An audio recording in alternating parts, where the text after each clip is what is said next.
The book of Revelation says, "The spirit of prophecy is the testimony of Jesus Christ." This is at the very heart of FirstAmendmentRadio.com. In that spirit, we have created the Prophecy Reality News app for all of your mobile devices, streaming First Amendment Radio 24 hours a day, 7 days a week. Available for your Apple, Android device, and smartphone, absolutely free. Get the Prophecy Reality News app installed today, so you can listen to First Amendment Radio wherever you are. The Prophecy Reality News app. Get it now. Hold on tight for the next hour. You're entering into a place, a zone called the alternative to the alternative media. It's a place, a special place where even truth seekers fear to tread. All right, people, let's move like we've got a purpose. Affirmative. Okay, Greg Anthony here, and glad you are back on this Friday, July 7th, 2017 day on our calendar to the Investigative Journal. And before I continue with the last part of my interview I've been doing the last couple of days with Phil Kronzer, the cult buster, let me update you on the story. I contacted his attorney, his former attorney, John Levy, and John thought he had passed away, so I checked it out, and Phil unfortunately passed away on September 29th, 2016, and he was 82 years old. So rest in peace, my good friend, and we're going to listen to your voice again because it's an important story. But before I do that, please go to my website. Now, here's what's going to happen. When you hit ARCTICBEACON.com, it's going to direct you to the new site I'm creating, and it'll direct you to a support button. And that's at Greg Anthony's Journal at .wordpress.com. So the articles will soon be getting up. I've got a lot up there. The last couple of months I have to upload, and I'm figuring out how to do that. So there's many, many articles on there, and you can also get my show on YouTube. So look for it there. But if you want to help me, go to ARCTICBEACON.com or to Greg Anthony's Journal, without an apostrophe, .wordpress.com, and hit that donate button, and let's see if we can keep this show on the air. Okay, I got a really good response, a comment from Dana Lisa on Phil Kronzer's show I did, so I thought I'd read that before I get back to Phil. Here we go. She says, "This story is so important, Greg. There's a book of secret instructions of the Jesuits that was found by accident and copied, and it recommends priests going to widows and manipulating them. In this case, they didn't wait, did they? They just manipulated the wife directly and used their criminal Vatican-controlled courts and satanic judges and lawyers to plunder him via the wife. There is one sole criminal organization on earth. It is the Vatican. They run all nations through their corporate governments. The Vatican is a font of evil on earth. But can they put on their holy act? Of course, I also mean the Freemasons and all such societies. They all are totally controlled now by the profoundly evil Vatican. And can they play their holy act? Wow. Thank you for this interview. With everything I know, I'm still amazed when I hear such a personal experience and encounter of a normal man with the pursuit of spiritual evil focused generally Satanism. We don't really know any of their genealogies, though they know the Vatican is behind all these elite genealogies and who's raised by proxy and who they really are, because theirs is so much fraud. But at the bottom, you will find generational Satanism and transgenderism. They are incredibly perverted people. The normal man cannot conceive of their level of perversion and wickedness. That is who is running the world system. Twisted generation Satanist. They are all given a job in the family business of pretending to be government and plundering the people, deceiving them in media, and whatever other important role in finance. I saw this sentence, they live, we sleep. That is exactly the situation. My people are destroyed for lack of knowledge. Okay, thanks for sending that in. Now, let's see if we can pick it up. I'm going to pick it up in the whole second hour I did with Phil. And let's see how much we can get in. Now, there's a number of breaks that when I was on Republic Broadcasting, so they take a few more breaks than I do here, so we'll have to put up with that. Here we go. Phil Kronzer. And, Phil, you were talking about Roberto Calvi. Yes. Go ahead. Well, Jeff Pickett, in early 1998, got a lead on Roberto Calvi's son. Roberto was the one who was hung under the bridge in 1982 in London. And, Carlo Calvi, correct? Carlo is the son, yes. Yes. And we located him in Montreal. We got a hold of him and found out where he lived. He said he would talk to us, so we flew to Montreal and went up there. We spent about 4 days there. And Carlo was very gracious. He welcomed us into his house, and we've talked to him for a long time. He had 2 young children, a nice wife, and his mother was still alive. I'm not sure she's still alive today. And he began to tell us the whole story about his investigation. And his mission was to prove that his father did not commit suicide, that he was murdered, because there was a tremendous amount of insurance money involved. Right. In fact, he hired the Kroll company. Kroll is a very big investigative company, Kroll, and he hired them. And I know that the time that he was into them for several $1 million for their investigation. Well, they did eventually exhume the body, and they did the forensic investigation, and now they have ruled that he was murdered. You know that? Yes. And there are people standing trial as we speak. Well, not to digress too far, but Nilitsa in the early 90s was on trial for that same situation as a connection to Calvi too. But he got off on a technicality. There was something to do with the court filings or something didn't arrive on time, and he was able to walk. Anyway, we went to see Carlo, and we went down in his basement, and he had a filing cabinets. You couldn't believe how many filing cabinets he had with documents. So he gave us access to them, and we went through.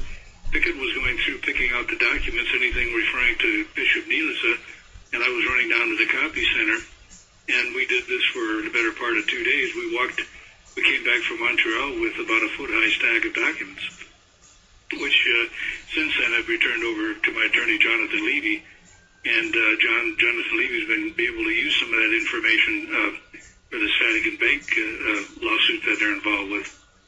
So, in this last minute, we're going to get back to the story. This is dangerous waters you're treading. I know that you started this organization on behalf of perhaps what happened to your wife and for other people that may have found themselves in the same situation.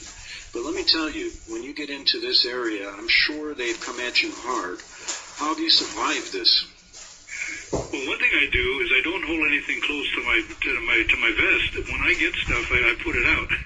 And I know that sounds a little silly at times, but, you know, that's the only way you can protect yourself. They always accuse me, the enemy accuses me of, well, you don't have any documents, you can't prove anything. See, my whole situation runs from California to Birmingham, Alabama, to Florida, to Fatima in Portugal, and to England. And I just met a whole bunch of characters along the way, and just the people that I commissioned to work for my foundation, who, by the way, it cost me a couple $1 million, all eventually ended up being bought out by the enemy. Now, who is exactly the enemy? Who's putting up all this money? I really can't tell you right at the moment. I have some suspicions, but somebody is spending a lot of money to stop me. Now, have you been able to trace anything about who's doing this? Well, and I know they cover their tracks pretty well. We're really working on what I found here in the United States, what we call the AM Church, which is a church within the church. There's a major influence with New Age radical feminists. Can we just hold that thought, Phil? We're right back in 3 minutes on the Investigative Journal. We're asking the question, who is the real enemy? I know many American people are asking that right now regarding what's happening in our country. And Phil Kronzer also is asking that same question. He started a foundation for religious research after his wife was taken over by a cult related to the Medjugorje supposed sightings of the Mother Mary.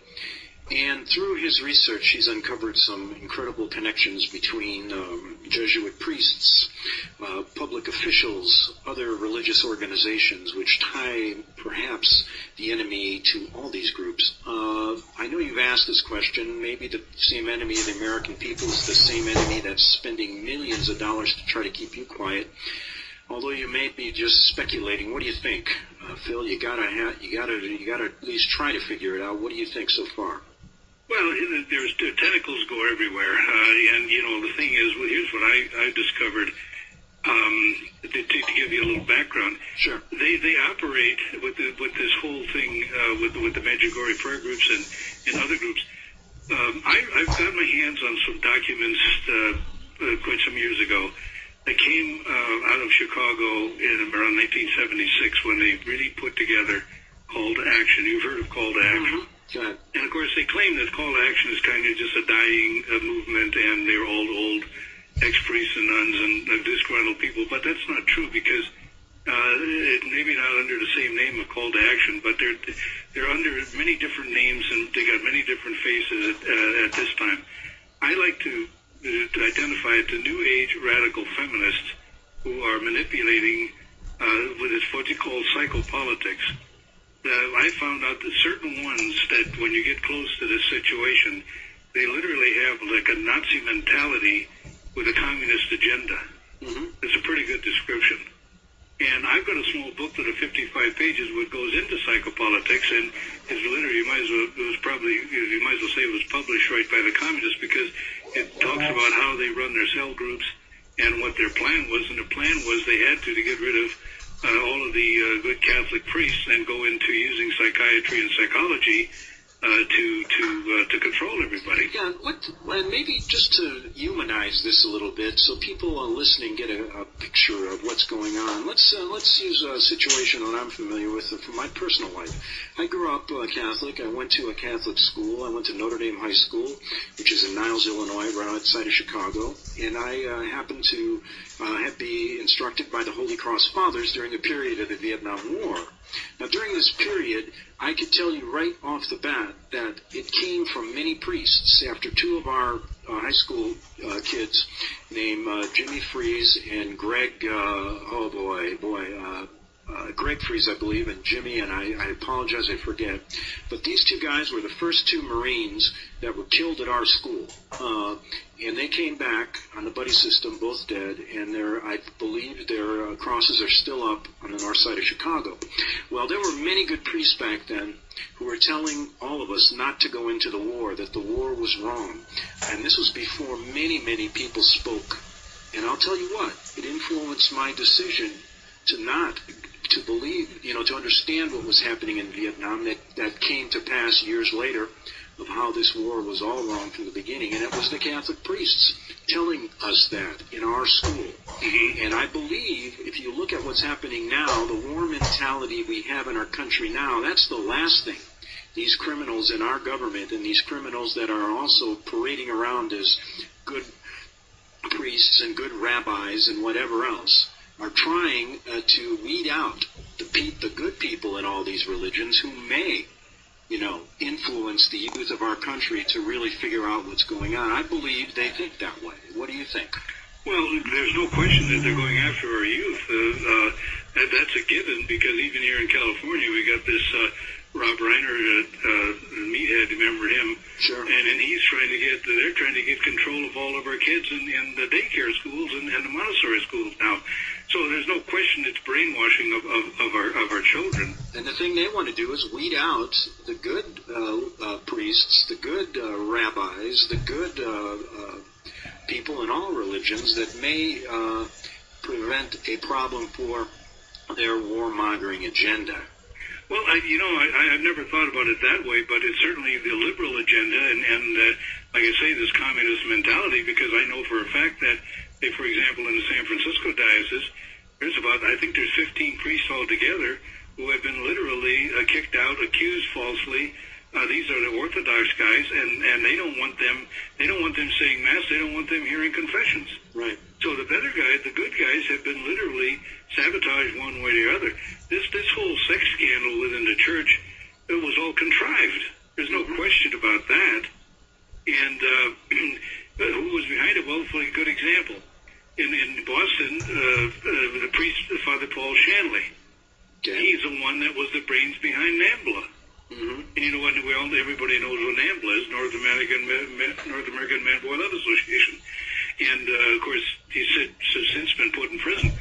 Over down in Texas, they had the Rudy Koss case, and I think you're familiar with that one, aren't you, Greg? Well, Rudy Koss molested so many kids they lost count. And then, of course, it was one famous case that was down in Louisiana. I don't remember the name of the priest, but there was an attorney by the name of Ray Mouton, and that's when there was a priest by the name of Father Tom Doyle, who was heavily involved right in Washington, D.C. with the National Conference of Catholic Bishops at one time, and another priest by the name of Peterson. They got involved after that case was over in Louisiana, and the priest there was, I think, put away for 2 life terms. Ray Mouton was the top attorney. He ended up getting a divorce. He lost his family, lost his faith. He started drinking heavily because what he found in that whole case, he was picked to defend this guy. It was so bad that he just lost it. That's when they made the Mouton report was 92 pages, and it was about 1985. They had a big meeting in Minnesota up in Collegeville. Almost all the bishops were there, and they were given this document, and they were told not only how bad it was, and they said, well, you better have $1 billion laying around for what's coming your way. And they also gave them recommendations on how to handle these situations in the future, which was when you get a report, send it to the authorities and don't touch it. And they didn't do it. They ditched the report, and they continued to cover up. Well, if you ever read Windswept House by Malachi Martin, he talked about the Lavender Mafia. And that's what you're dealing with right in the church, and it's still there. Yeah. It's a network. And you're seeing it through, researching it from the point of view, first of all, from a personal encounter. Right. And then now extending out to perhaps trying to help other people who may have found themselves in the same situation. But also, your research may serve to really figure out what this whole New World Order thing's about. Well, we're getting closer. It's not an easy subject, and it's not something that you can categorically say you're right or wrong.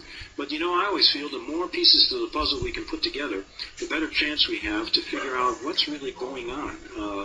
I think it extends more than just an issue of government here. We need to look other ways, because it's a perfect way to get people's attention off the right track, so to speak, is to just, involve yourself in the government shenanigans that have gone on since the beginning of government and will never end, perhaps. Yeah. But they're just a little piece of the puzzle. There's more to this. And I know you mentioned, you're nicknamed the Cult Buster. You're also talking about satanic groups within the Catholic Church, within other religions. Touch upon that. This maybe deep-seated infiltration of maybe the worshiping of another type of God. Well, that goes back to... again, it goes back to the Windswept House that Malachi wrote. I think the first book he ever wrote was Hostage to the Devil, and I never read it, but I understand you can't even find that book. They've been able to literally get it off the market. Yeah, there's definitely there's a lot of satanic stuff going on here, and Malachi wrote in Windswept House about the fact that the Black Mass that took place somewhere in the Carolinas in conjunction at the same time was timed with another one that was done right in the Vatican. And that's where a young girl was violated on the altar in the Carolinas. And we found that we got a cross-reference list later on, because the names he used in the book were fictitious names. But we got the cross-reference list, and the Mass in Carolinas was done by Cardinal Bernardine. And then, of course, Bishop Neelitz's name came up in there as well. And it was all about the Masons. There was a lot of things about the Masonic movement, and, of course, the Lavender Mafia. Now, there was a priest murdered in Wisconsin, Father Alfred Kuntz. This goes back to about, I believe, 98 or 99. And you're originally from where, Two Rivers, Wisconsin? I was from Two Rivers. I was born in Two Rivers, yeah. Okay, go ahead. And he was murdered actually in Lodi, Wisconsin, near Madison. his throat was slit, and it was literally I mean, they really did some really bad stuff besides that. But he was working. He was an exorcist, and he had a direct pipeline to the Vatican. And I met a fellow in southern Illinois by the name of Steve Brady, who was Roman Catholic faithful. And Steve has been involved in this whole investigation with the sex scandal, mainly with the bishops and priests all across the country. And they've been able to finger a few of them and actually get them removed. Well, he knew all about it. What he told me when I met him in 1999 is that there was a connection with the murder of Father Kuntz and something to do with Medjugorje, but I just haven't been able to pin it down. Well, listen, we're going to get back into that and perhaps get back onto the Carlo Calvi story that we didn't finish in 3 minutes on the Investigative Journal. Okay, we're going to pick that up here in 2017 in about 3 minutes. I got 3 minutes before I have to take a break here. All these breaks. We're taking breaks in 2006, taking breaks in 2017, and here we are. In 2000, can you believe it? 2000. I can't really. I'm sitting here going, where did these years go? I mean, they just fly by. I guess people back in the 14 and 1500s felt that way. And what about the people in the year 3000 looking back at us? Do you think the world will be around in 3000? I hate to make predictions, but I'm telling you, I was looking at the political landscape today, and they're putting out articles now of nuclear. Well, these have been out. This is an interesting article. They're warning us now that North Korea has nukes, and all these other countries that are getting frustrated with us do, and they're telling us exactly what kind of supplies we're going to need if a nuke hits near your city. All right, so I guess they really, sure they want to save you. But anyway, you're hearing those stories. Then you're hearing North Korea rattling, they've got an ICBM now that can hit Alaska, like I said yesterday. And the Nikki Haley, our U.S. ambassador, is getting tough, saying we will protect ourselves. Well, we better. And then again, all it takes is one little provocation. You know how they like to, start wars, what they did in World War I, how they did it in World War II. So World War III, why would they stop with two? In fact, Giuseppe Mazzini's letter, or was it Pike's letter to, it was Pike's letter to Giuseppe Mazzini, laid it right out for us. And that was in the museum in London until people got the internet and started snooping around, and they took it out of there. And then you'll hear stories that it never existed, it was a fraud. So I believe it existed, okay? But I do not believe what the vice president said today when he was talking about, we're going to put a man on Mars. Oh, hell, we can't even get out of this enclosed box that we live in. And they never went to the moon. And they're giving this, people believe this. The bigger the lie, the more people will believe it. And, wow. Yeah, so that's going on in the world today. I was just checking a little bit out in the mainstream media. And they're rioting in Hamburg over the G20. It's the 20 largest economies of the world. The leaders of the countries meet. And boy, wouldn't you like to be in the back rooms listening to what they really say? I would. I'll tell you what. It's an amazing... they're rioting there. Yeah, anti-globalist people are rioting in Hamburg. And if that's going to do any good, they're sitting in there, they're looking out there, they're in the ritziest hotels in Hamburg, and they're laughing. Well, did you hear Trump couldn't get a hotel room in Hamburg? They not that they wouldn't let him in. I guess the White House staff, the crack staff over there, was late in getting a reservation, and it was all booked. So he's staying at some Senate house there. Okay, back in 3 minutes on the Investigative Journal.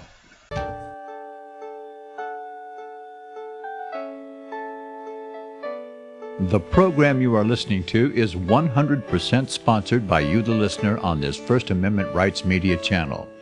You will notice that there are few commercials on this radio network. There's a good reason for that. Corporate advertising dollars come with strings that limit program content. So without your help, these programs cannot continue on internet or our several affiliates. If you benefit by the educational law programs, we ask you to give. If you are admonished or nurtured by the Bible and ministry programs, we ask you to give. If some voice a cause that you are passionate about, we ask you to give. If you believe in any of these, we ask you to support them as you would a missionary on a continual basis, as if giving a tithe for missionary radio. These programs are not commercially viable and must be supported by those faithful to the cause of truth. Look for the button to sponsor your favorite programs at our listen and schedule pages on the internet. Then, when you subscribe, we will send you the last quarterly MP3 CD of that program immediately, and continue to do so with each new quarter. We will also give you unlimited archive access to all of our programs. We're asking you to give much less than a tithe, so that you may also send support directly to a particular program host, cause, and anywhere else the Spirit may lead you. Do all to the glory of our God and Creator, for His holy nation, the only kingdom that will last forever. Thank you for listening.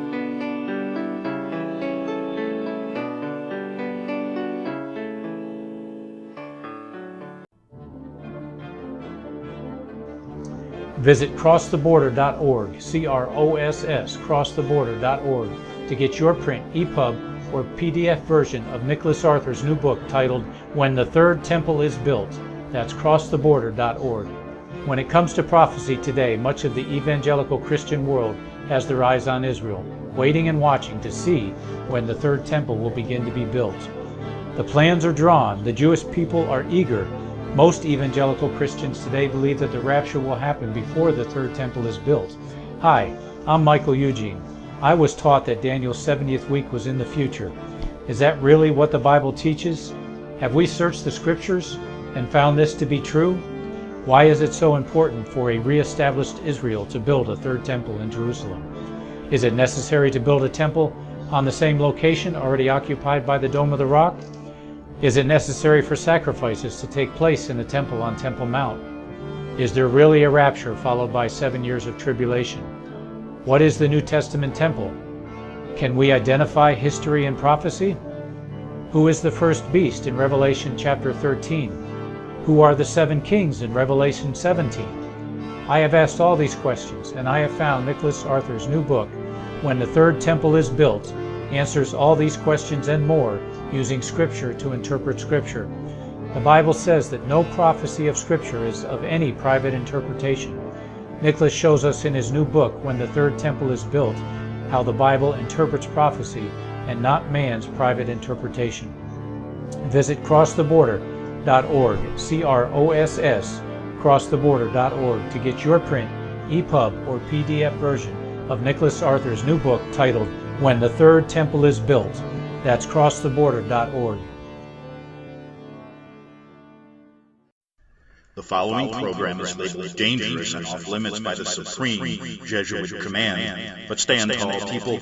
Listen up, and you may just learn something. Oh, dear Lord Jesus, this ain't happening, man. This can't be happening, man. This isn't happening. Phil, you've come up with some incredible things through your research over the years. I know you're doing this for a good purpose. What about what Carlo Calvi told you and the information you found out? Well, of course, his main, like I say, his main focus was to prove that his father was murdered and it wasn't a suicide, which he ultimately prevailed on. And he didn't know a whole lot about Nilitsa personally, but he certainly knew who the other players were. Who was the other fellow they put in prison? Was it Sildano? Michael Sindona. Sindona, yeah. Well, he was murdered in prison. Right. And, of course, now you know Archbishop Marcinkus is now dead. Exactly. And he took a lot of secrets to the grave, obviously. Right. And of course, I don't know, but let's go back to even further than that. The book that was written by David Yallop. Yes, in God's Name. In God's Name? Yes. Well, have you ever talked to or have you heard of Jim Rothstein? No. Okay. Okay, Jim Rothstein works for my foundation. He's a researcher. Jim and I have been together since about early 2001 when I put the foundation together. And Jim was a former New York detective, and he lives in Minnesota now. Okay. But he was heavily involved in the late 70s and through the 80s in this whole investigation into the pedophiles between, say, New York and Boston, mainly in the New England states area, including New York. And he was on a special task force. I think there were 6 guys all together working for the governor of New York, and their job was to find out, expose the pedophiles that were going on, the pedophilia that was going on, and it involved politicians, it involved priests, and it involved bishops. Mm-hmm. And Jim became good friends with Father Bruce Ritter. Father Bruce Ritter was a Franciscan priest, and he started what became known as the Covenant House in New York. Mm-hmm. And what Father Bruce Ritter found is that he was finding all these young kids on the streets in New York shooting heroin and all screwed up, and he couldn't figure out where they were coming from. So he started bringing them in and feeding and giving them housing and everything, and he started building a file on all this. Come to find out that all these kids had been part of this sexual abuse ring that was rampant. Mm-hmm. And Father Bruce Ritter eventually, when John Paul II came in as Pope, which lasted 33 days, we know all about that. And that was after John Paul I. Excuse me, John Paul I, 33 days. Yeah, sorry about that. And John Paul II later. Well, and of course he died very mysteriously. And there were 2 things that he was going to do. He was going to expose this Vatican bank scandal. Exactly. And he contacted Bruce Ritter, and Jim Rothstein is an eyewitness to this. In fact, he saw the letter that was written, and that Pope John Paul I told Bruce Ritter to go public with what he had. Right, and he also had a list of a number of over hundreds of priests, high-ranking priests and other officials that were members of the Masonic Lodge that he was going to expose. That's true. That's true, and Malachi wrote about that. That was another reason I think he was killed. Yes. And then John Paul II, I'm not too sure what he got in, and, when you look at John Paul II, he was obviously a holy man, but who knows, Jim Rothstein's theory on that was that he was told very early on just how far he could go and still live. Exactly. Of course, if you look at what happened then, too, then Cardinal Ratzinger came into the Congregation of Doctrine of Faith not long after John Paul II became Pope. And, of course, he's sitting there with more information than anybody alive, and he still has it. Yeah, and whatever, when you think of John Paul II, all you have to do is look at what he did. I mean, when he got in, he did not follow up on John Paul I's investigations. No, he did not. And the Vatican scandal did come forward back in 1982. And that brings us to Cardinal Marcinkus, who was the head of the Vatican Bank at that time, a Chicago cardinal. He ended up he's not a cardinal, he's an archbishop. Archbishop, excuse me. Yeah. And he was ordained in Chicago, worked his way up the fast track, and became head of the bank. Many say that he may have had, like you said, the information of where all these billions of dollars actually did go. Yep. And some even have said that Nilica was really the man controlling Marcinkus. These are questions that I was always trying to get answered, and up until his death, I had been contacted by someone who was a close friend of his. And I asked if I could get an interview with Archbishop Marcinkus. Maybe he was a patsy. And I said, I will, love to talk to him and never print anything or do anything until he passed on. And no sooner, 10 days later, I find out he passed on. Yeah, I heard about that, yeah. What a story. But there's one man that may have held a lot of information. It's hard to say just how deep this thing goes, but it's not good. Well, listen, we'll be back. We got a whole half hour. We're going to take some calls also. We're talking to Philip Kronzer from the Religious Research Foundation. We'll be back in 3 minutes on the Investigative Journal.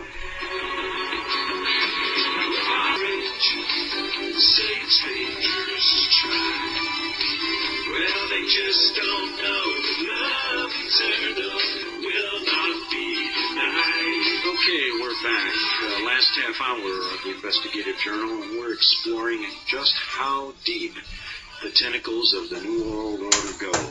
Do they extend into the major religions of our world? Do they extend into the major governments?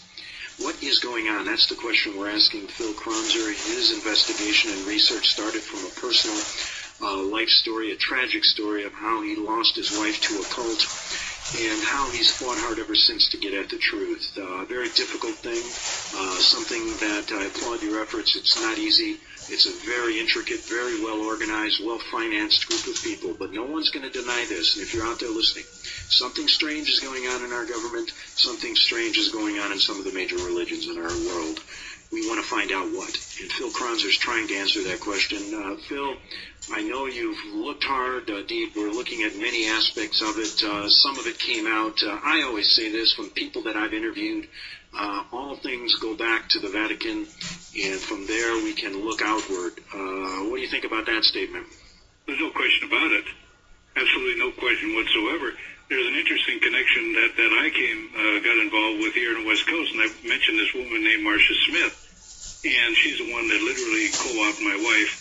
There's no question about it. And of course, what these people bank on is that if you come back after them, they're going to find something on you from the past that they're going to stick you with, and you're finished. Well, right. And they call you crazy? Have you what? Oh, they've called me a cross-dresser. They call me a homosexual. They call me a child molester. They call me a drunk. They call me a wife beater, and they put it all in print. Uh-huh. And the truth is, I didn't do anything. I've been faithful to my wife. I never laid a hand on her. We had a wonderful marriage and a wonderful family that's been destroyed. But the interesting thing is, Marcia Smith, by 1997, I was putting some major heat on her with some of the documents I put out in my local area, in my diocese here, and she hired an attorney by the name of Joseph P. Rusinello. I don't know if you ever heard of Rusinello, but he was a former assistant prosecutor in San Francisco. This guy was on the short list under the Reagan administration, Bush administration, short list for Secretary of Treasury at one time, former FBI, former CIA. Rusinello, when he was in San Francisco, got involved with there was a sex scandal in the Presidio Army base, which involved a former Baptist minister by the name of Gary Ambright, and he got found out literally with films of child molestation in the Presidio in a daycare center, and that was a connection to Lieutenant Colonel Michael Aquino, who is the head of the Satanists, the head of the Temple of Set in San Francisco. Mm-hmm. They had the hard goods on that with the videos and everything. Rusinello was a prosecutor, and he let everybody off. There was also a situation in San Francisco where four frogmen were swimming up on the shore in San Francisco Bay with about 400 pounds of cocaine. They got caught, and Rusinello was the prosecutor on that, and they got off. Mm-hmm. Then the Jonestown thing, you remember that the thing very well, and it was a guy named Larry Layton who was involved with the Jonestown cult, and Rusinello prosecuted him and had him put away. So this guy, Rusinello, is a heavy hitter. Yeah. And he's the guy that came after me. In fact, he's still after me. And what kind of tactics, like you said, they've tried everything under the sun to discredit you. Well, to discredit, they finally gave up on that, I believe, because there's nothing there, never was. Mm-hmm. But I can tell you what they did do to me, and we're still working on an investigation right now, and they still haven't quit. Mm-hmm. Even within the last month, I've been getting emails and set up. What they did was this. When I spent a lot of time in Fatima, and I have property there. Okay. And I invested a lot of money in Portugal because I had plenty of cash in 2001 when we sold some major property. So I made investments in Portugal, and they ended up sabotaging all of that. Mm-hmm. And I'd been involved in England with these guys when we did these films before, so I had these contacts in England, and there's several thousand feet of film footage still sitting in England that literally belongs to me, that I paid a lot of money for, but I can't get my hands on it. Then what they did, and it was late April of 2003. We haven't got it all nailed down yet, but we're getting awful close to proving it. Some people, some group, we don't know exactly who, but we can narrow it down to about 5 guys. They put together envelopes with some different types of threats inside of them, and white powder. Mm-hmm. They were sent to the United States from England. We know that for a fact. one envelope came to the Los Gatos Police Department, another envelope came to the Campbell Police Department. This was about the first and second week May of 2003. Right. And one other to residents in San Jose, California. I was in Fathom at the time when I got a phone call telling that this had taken place. So I pretty well figured out that I was going to be the guy that was going to be fingered for it. So I came back from Portugal a little earlier. I cut my stay short. Got my attorney to come down from Oregon. We went to the postal inspectors in San Jose. Spent 2.5 hours there. I took fingerprints, palm prints, DNA out of my mouth. Had an FBI agent there. I asked him, wanted to know what last time I was in England. I told him it was February 2002, so he got a copy of my passport. By the end of May 30th, I took a lie detector test with the FBI in San Jose. It took me 3 months to get cleared. Boy, they're trying to nail you for that. Yes, simulated anthrax. And even today, Greg, as we're talking, within the last month, actually within the last 2 weeks, there's still, in fact, I just got some emails, and I got some more threats on my phone. I save them, and I'm sending them to the postal. Now, we finally got, get this, there were 3 postal inspectors in San Jose, California that were involved in this investigation. All 3 of them have been transferred. The FBI agent who was handling the investigation in the middle of 2003, he's been transferred. Now, where's this power coming from? Right. You know, we've got Congressman Tom Lantos involved in this Medjugorje thing, promoting it up to his eyeballs, and we don't know how much money is involved or what the whole situation is. So, obviously, they want me put away. They were trying to get me put in prison for the rest of my life. And I mean, they don't want you out here talking, expose. That's right. The 2 things they fear, I mean, is to expose who the real enemies are and how they operate. And 2, to have an uprising of the American people to stop them. I mean, what else they've controlled everything else. I mean, when you look at it, they've controlled the media, they control our government, they take over the federal, the judiciary. I mean, everywhere you turn, where do you go for help if you try to expose this? And in your case, you were a very successful businessman who watched your life just get ripped apart.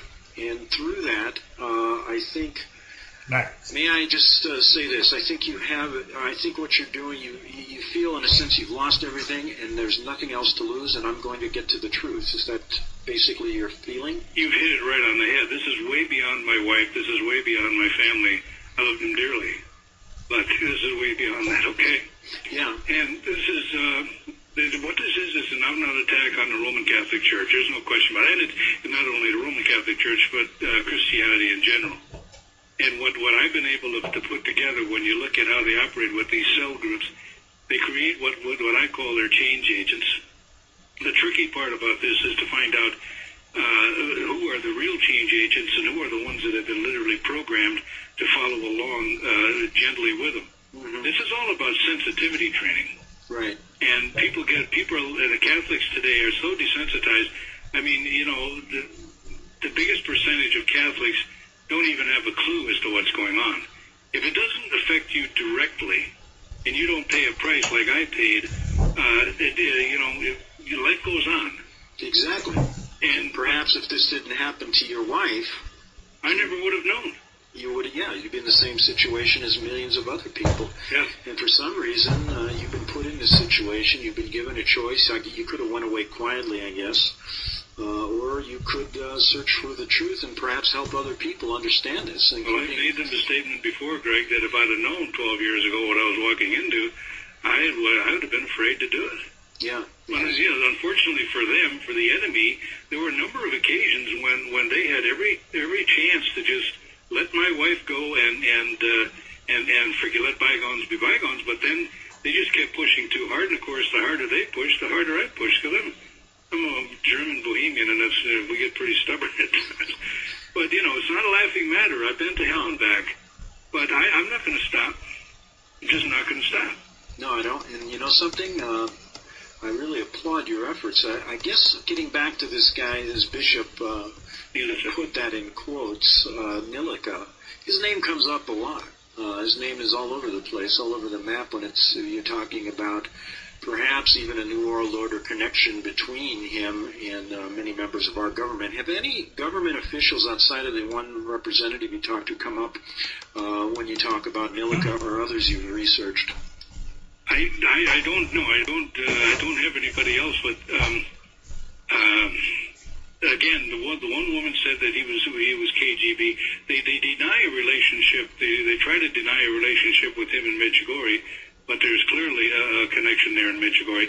But I can tell you this: there's a Monsignor in Portugal, north of Fatima, actually in Coimbra, where Sister Lucia was before she died.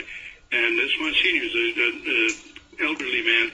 He was a confidant and actually a confessor of Sister Lucy for years. He knows more about Fatima and what the message of Fatima is than anybody alive. He told my friend Carlos and I over there one time that don't ever expect John Paul II to ever turn against Bishop Nilica, because he will never do that, that they were friends since they were very young. Nilica did, there was a number of books that were out. There was a picture of Nilica with the Pope where he took the image of a pilgrim statue of Fatima to deliver it to the Pope personally.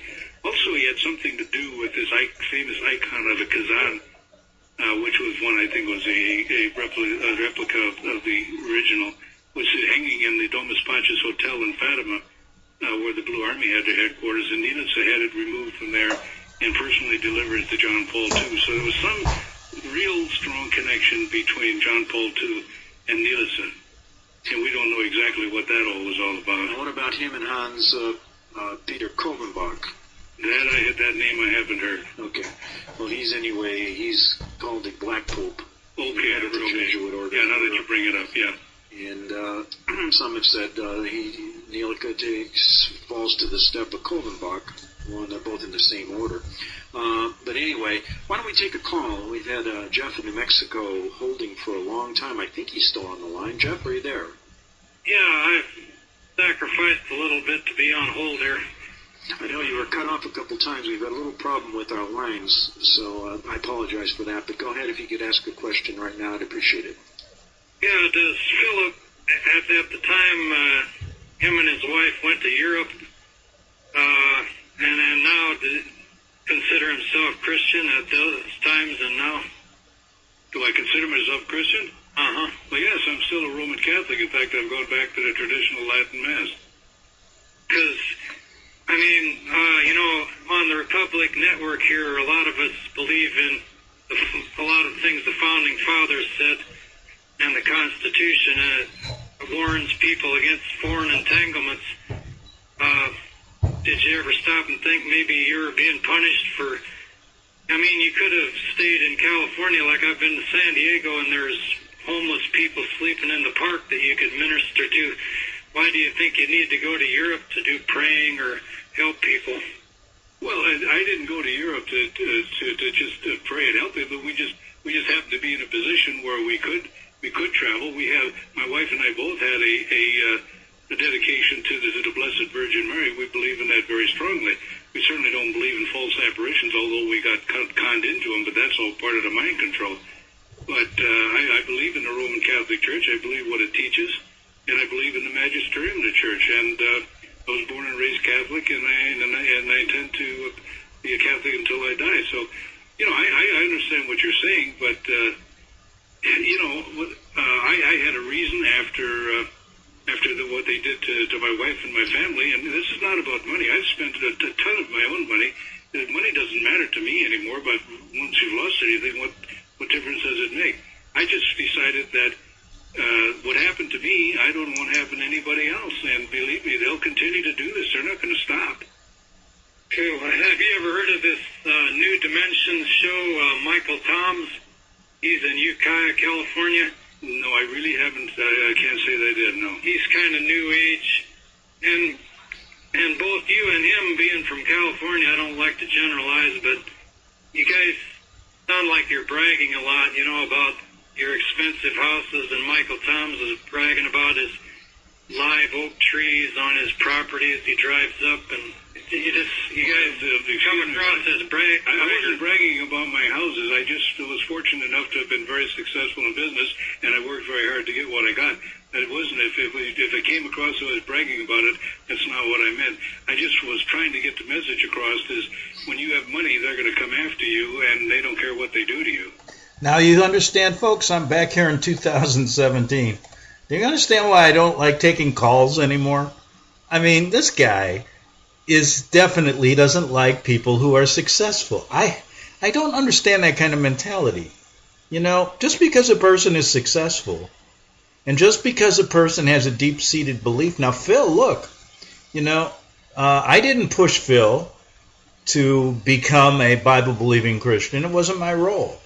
What I was trying to show to people is what they were doing to him as a Catholic. Now, what Phil and his faith went through, no person should.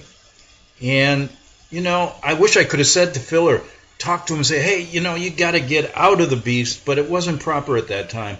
And I really, you know, when you take callers like that, it just really upsets me. And I used to get all that all the time. I mean, you would not believe, and I'm going to finish up the show because we only have 2 minutes. And that was basically that we had a couple more callers call in, and they seemed to be a little bit more intelligent than that idiot from Texas. But let me tell you this.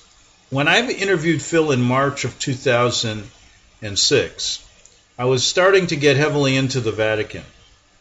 And not long after that, not only did Phil's interview was one of the reasons, but that station I found out to be very controlled by the same people. They were basically a controlled opposition station. They didn't want the Vatican message there. And so not shortly after that, I wasn't on that station anymore. And a lot of my shows were destroyed, the archives. And I believe it had to do with me delving in deeply, not only to Phil Kronzer's story, but also into Jim Rothstein and a lot of the pedophilia rings, and primarily pinning the tail on the Vatican donkey.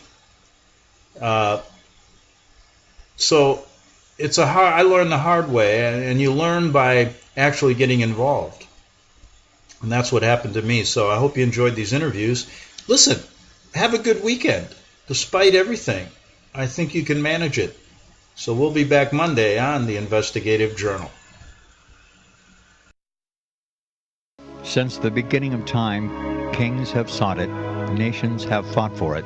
It has been traded, it has been borrowed, it has been purchased, it has been stolen. There's a reason for it. To secure the blessings of liberty to ourselves and to our posterity. Invest with the security of gold and silver. Call Discount Gold and Silver Trading at 1-800-375-4188 or visit discountgoldandsilvertrading.net. Listen to Financial Survival with your host Melody Cedarstrom right here on FirstAmendmentRadio.com at 4 p.m. Eastern or 1 p.m. Pacific Time. Visit discountgoldandsilvertrading.net or call Discount Gold and Silver Trading at 1-800-375-4188. Toll free 1-800-375-4188.